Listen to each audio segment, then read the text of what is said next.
Mapping, go ahead. Okay, for the record, it's important to note that the statistics that Graham has prepared on the totals of the gravel from the green zone in the current mapping proposed doesn't reflect or include the grandfathered pits or the yellow areas or the white areas, the red areas. Called it the green. Yeah, I know.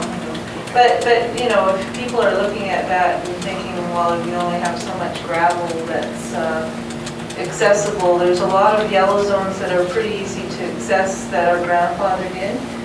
Some of the pits in my area have 30 years worth of gravel that I know of, or had a couple of years ago.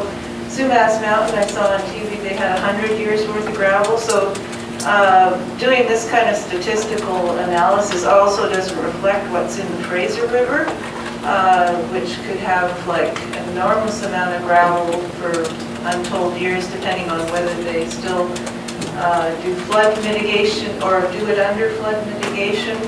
But I think this kind of statistics, it's more important to have statistics on sustainable water if the watersheds are destroyed from these gravel productions in mass above a community watershed, and the fact that water is a lot more important and precious than gravel could ever be because it's all over the place.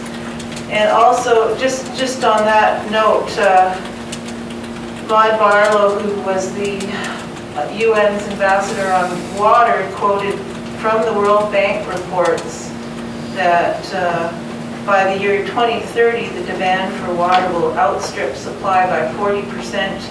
So I don't think we can afford to be basing decisions on a silo thing like just gravel in its own case. We have to really be looking at how it affects everything, and considering the Auditor General's recent report, if we don't get better statistics on reclamation, which is apparently down by 50% and the staffing is down by 50%, then we're going to be in real trouble. So I think that when you see a report like Graham's, which is great for a starter, but it's a silo report, you need to start putting the bigger picture together and not just take things at a singular kind of value. And there's also the habitat that has to be looked at and a lot of other community values. So that's all I wanted to say.